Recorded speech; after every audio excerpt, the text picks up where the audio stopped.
All right. Hi, everyone. I hope everyone is well. As I mentioned already in our previous meetings and videos, last month California passed California Privacy Act and became the third state in the United States after Virginia and California that have privacy laws. California law will become in effect in July 2023. And I want to talk about the new law and how the new law is different from both California and Virginia. The good news is that new law does not impose significantly new requirements that are not already addressed by California and Virginia. So what does Colorado privacy laws do?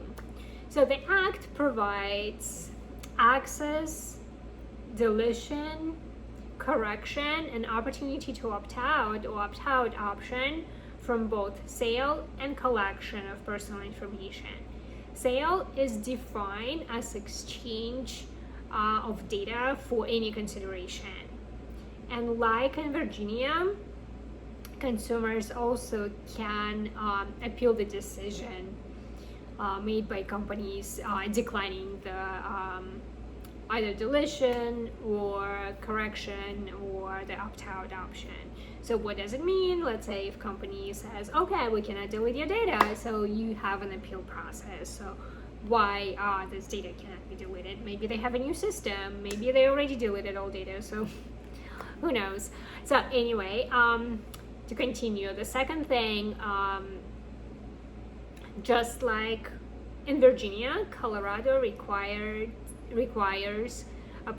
to obtain consent for processing of sensitive personal information. Which covers information about race, ethnicity, religious, citizenship, biometric data, data about kids under 13 years old, as well as mental and physical health information and sexual orientation. So Colorado establishes duty to avoid secondary use as well.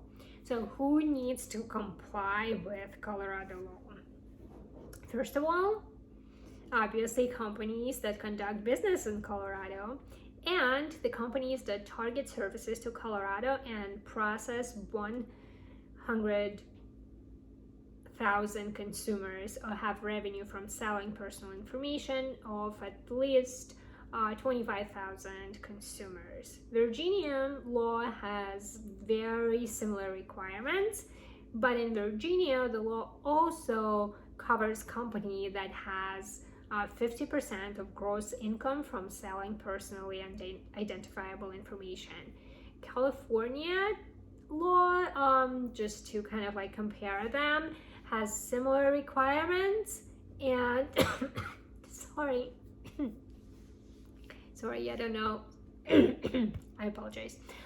So in California, the law covers businesses in California and businesses that collect personal information of California residents and has 25 million or more in annual revenue, annually sells or shares data from more than 100,000 consumers, and has a revenue of 50% of its revenue. So 50% of the revenue of the company coming from selling and sharing personal information. So basically, Colorado took the part from CCPA, which is California law, and Virginia took the part. So if you combine them together, it will be, I'm so sorry, I have a phone call. 1 second, I'm gonna call back. Okay. So I'm going to continue. So we just discussed who needs to comply with the law. And second, what I want to talk about is in Colorado, those companies, they also have duty to transparency. So what does it mean? It means that they need to provide information about how they use and share private information. In other words, They just need to give consumers a privacy policy. Also, I want to mention that law requires to have consent for certain data, and I already mentioned that. And interestingly, that dark patterns, and we talked about dark patterns last time, so the consent which is obtained through dark patterns is not a valid consent.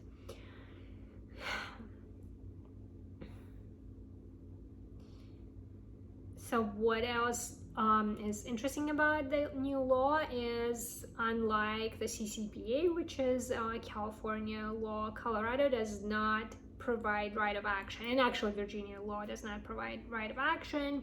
So all enforcement stays with the Attorney General. And I think, oh yes, and I think you have a question about preemption.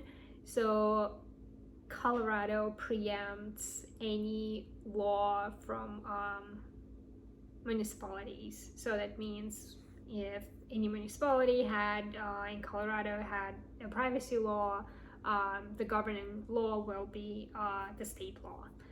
I guess that's all what I had about California Privacy Act. Let me know if you have any questions, and I'll talk to you hopefully later in the week.